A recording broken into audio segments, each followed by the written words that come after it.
হয় হয় ঘরের মাঠে সান্তিয়াগো বার্নাবেউতে হয়। আর্সেনালের মাঠে যে 3 গোল খেয়ে আসছি হইতেই পারে, বাট যখন সেটা সান্তিয়াগো বার্নাবেউতে হোম ক্রাউড, পরিচিত কন্ডিশন, সবকিছু নিজের পক্ষে, তখন কিভাবে আসলে রিয়াল মাদ্রিদ হেরে বসে থাকে আর্সেনালের সাথে? কার্লো আনচেলত্তির টেকনিক নিয়ে কিছু বলার নাই, রিয়াল মাদ্রিদের প্লেয়ারদের পারফরমেন্স নিয়ে কিছু বলার নাই। কার্লো আনচেলত্তির টোটাল টেকনিকটাই আসলে আর্তেতা পড়ে ফেলছে, এবং পড়ে ফেলেই তাকে তার টেকনিকেই একদম পুরো ঘায়ল করে চ্যাম্পিয়ন্স লিগ থেকে রিয়াল মাদ্রিদকে আউট করে দিছে 5-1 এগ্রিগেট।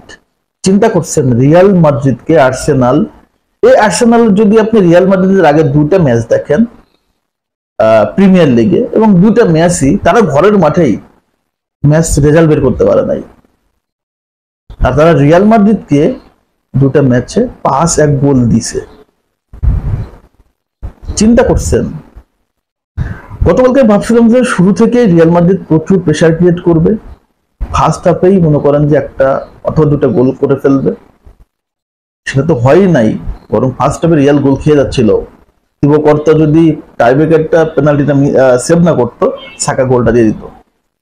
প্রথম হাফে একটা ওয়ান টার্গেট শট নাই, ফার্স্ট হাফটা পুরো আর্সেনাল রিয়ালকে পুরো জাজ করে ফেলছে যে রিয়াল আসলে কি করতে যাচ্ছে, এবং সেকেন্ড হাফে শুরুতেই তারা তাদের প্ল্যান মতো আসলে কাজ করছে, আর্সেনাল রিয়ালকে আউট ক্লাস করে দিছে। দেখেন রিয়াল মাদ্রিদের সাথে এই সিজনে 2টা বড় ম্যাচ হয়েছে, সেটা হয়েছে আপনার মানে নকআউট স্টেজে সিটি এবং হচ্ছে ম্যাচ আপনার হচ্ছে অ্যাটলেটিকো মাদ্রিদ, 2টা দলে কিন্তু বিদায় হয়েছিল। আমি ভাবছিলাম যে সবচেয়ে বড় ম্যাচ মনে হয় সিটি এবং অ্যাটলেটিকোর ভিতরে রিয়াল হয়ে গেল।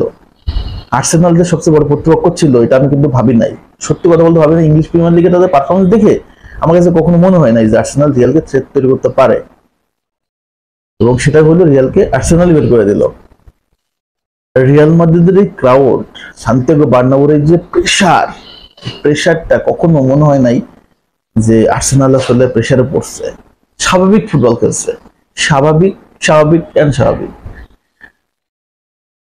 আর্সেনালের ডিফেন্স লাইন আপটা যে সুন্দর করে আসলে স্লিভার ও একটা সিলি মিস্টেক ছাড়া পুরো ম্যাচ জুড়ে আর্সেনালের গোছানো মিডফিল্ড, গোছানো ডিফেন্স লাইন আপ, সবকিছু ছিল গোছানো, কোনো জায়গায় তাদের আসলে গ্যাপ দেখি নাই, এবং পুরো পরিকল্পিত প্ল্যানিং করেই তারা রিয়াল মাদ্রিদকে রিয়ালের ঘরের মাঠে হারা দিয়ে চলে গেছে।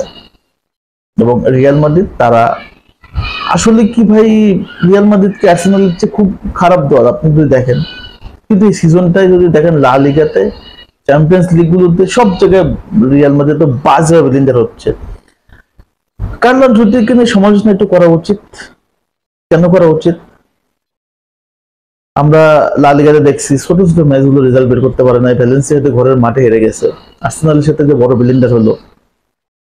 ভাই একটা কোচের কাছে যদি মানে কোচের কাছে তো অপশন মোটামুটি এখন ওকে, এখন তো ডিফেন্স লাইন আপও মোটামুটি ভালো সেবে চলে আসছে। কার্লো আমার মনে হয় একটাই ট্যাবলেট দিয়ে দেয়, তোমরা রিয়াল মাদ্রিদ, তোমাদেরকে জিততে হবে, তোমাকে ইতিহাস তৈরি করতে হবে। এই ফিলোসফি বা এই থিঙ্কিং দিয়ে তো আসলে ম্যাচ বেরোবে না। আর্সেনাল এগেইনস্টে আপনাকে আর্সেনালের থিওরিতে খেলতে হবে, আর্সেনাল যেভাবে আপনাকে হারাইছে আপনাকে ওই থিওরিতে হারাইতে হবে। ব্রুসিয়া ডর্টমুন্ড কি করছে? উড়ন্ত বার্সেলোনা যে বার্সেলোনা 5টা-6টা গোল দিচ্ছে, তাদেরকে তাদের ঘরের মাঠে একদম ডোমিনেট করছে, সুযোগই দেয় নাই। তো রিয়াল মাদ্রিদ ঘরের মাঠে সুযোগ কিভাবে দিল?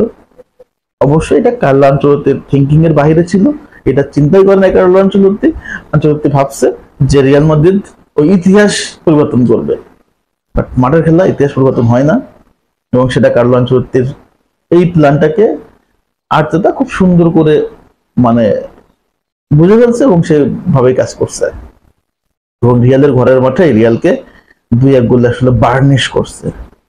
ভিনিসিয়াস জুনিয়র ছাড়া আমি কারোর কাছ থেকে পারফরমেন্স দেখি নাই। ডিফেন্স লাইন আপ যদি দেখি, রুদিগার, মার্ক অ্যাসেনসিও, আপনার হচ্ছে রাউল অ্যাসেনসিও, কেউ আসলে তাদের জায়গা থেকে ভালো পারফরমেন্স করতে পারে নাই, এবং result Real Madrid champions league থেকে আউট। এখন নেক্সট ইয়ারের জন্য ওয়েট করতে হবে, কিছু করার নাই। লেটস সি কি হয়, দেখা যাক। অপেক্ষার পালা শেষ হয়ে গেল, রিয়াল মাদ্রিদ চ্যাম্পিয়ন্স লিগ থেকে বিদায় নিয়ে গেল ঘরের মাঠে। টাটা। Real Madrid